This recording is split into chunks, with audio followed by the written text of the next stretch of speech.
that night they tarried there, and the next day, in the morning, the grey man with his company set forth to Arthur's court. And they did homage unto Arthur, and he caused them to be baptized. And the grey man told Arthur that it was Peredur that had vanquished them. And Arthur gave the valley to the grey man and his company, to hold it of him, as Peredur had besought. And with Arthur's permission, the grey man went back to the round valley. Peredur rode forward next day, and he traversed a vast tract of desert, in which no dwellings were.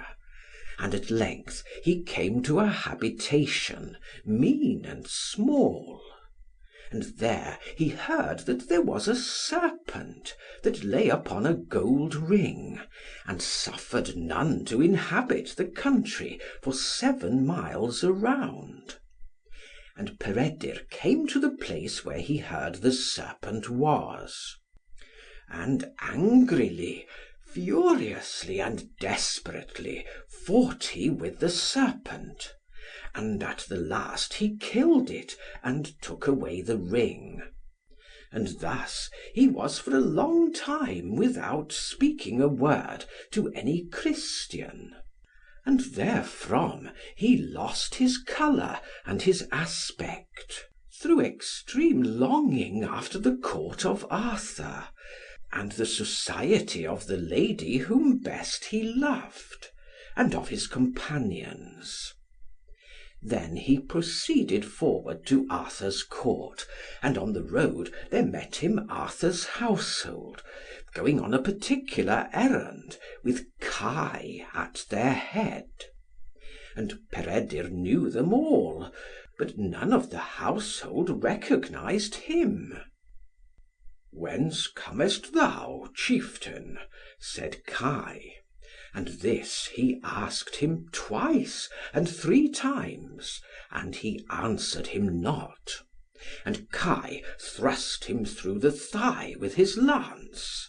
And lest he should be compelled to speak, and to break his vow, he went on without stopping.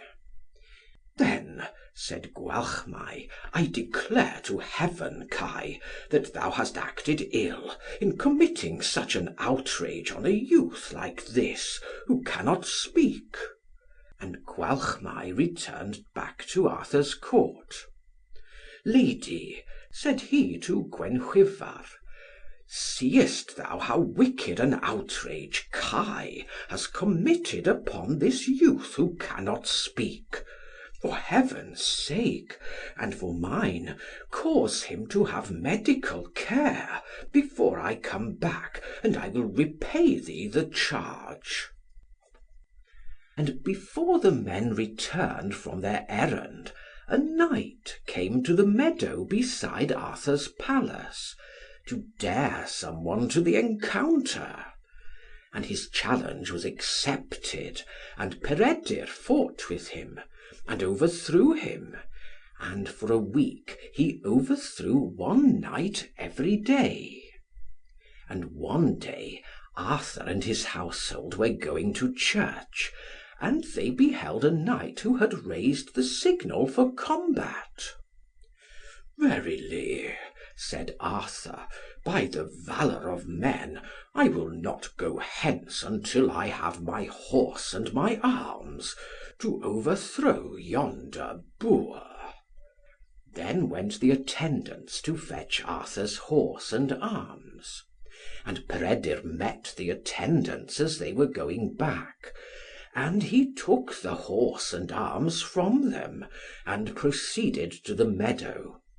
And all those who saw him arise, and go to do battle with the knight, went upon the tops of the houses, and the mounds, and the high places, to behold the combat.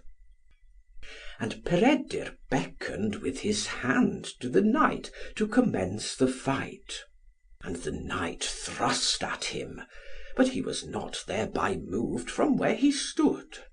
And Peredur spurred his horse, and ran at him wrathfully, furiously, fiercely, desperately, and with mighty rage, and he gave him a thrust, deadly wounding, severe, furious, adroit, and strong, under his jaw, and raised him out of his saddle, and cast him a long way from him.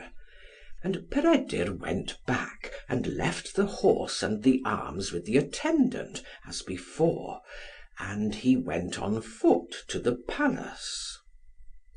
Then Peredur went by the name of the Dumb Youth.